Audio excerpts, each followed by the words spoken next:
multinational mining companies in Africa are not trustworthy when it comes to their profits. Many times, they quietly transfer ownership of the mines to other companies without the knowledge of the state until when the new owners are about to walk in. Ladies and gentlemen, their profits are often repatriated to their headquarters abroad with little reinvestment in host countries. They constantly under-declare their books to avoid paying the right taxes, and they take advantage of vulnerable countries to pay relatively lesser fees in royalties, especially in Africa.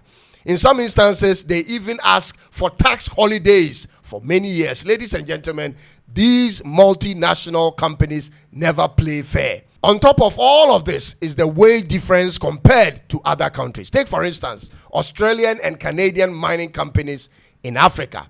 The salaries and benefits of employees with similar qualifications and job description vary completely based on the country where they work, ladies and gentlemen. A mining engineer in Canada may take home about $15,000 per month, and the same position held by an engineer working for the sister company in Burkina Faso may take home half of that money. Meanwhile, you find out the African worker working more hours and more effectively than the one in Canada. The one reason that has made this a common practice in Africa is because many of such deals, these mining deals, are signed without public disclosure or parliamentary approval.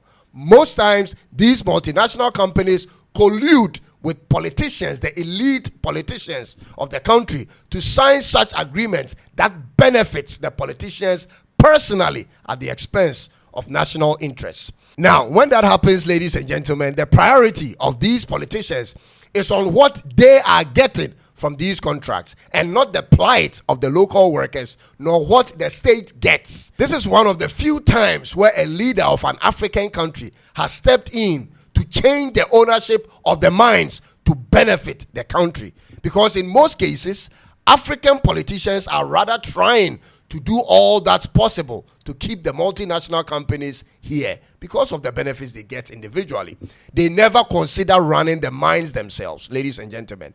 They don't want to burden themselves with the management of a mine and the workers and making it profitable. They don't want to get into that.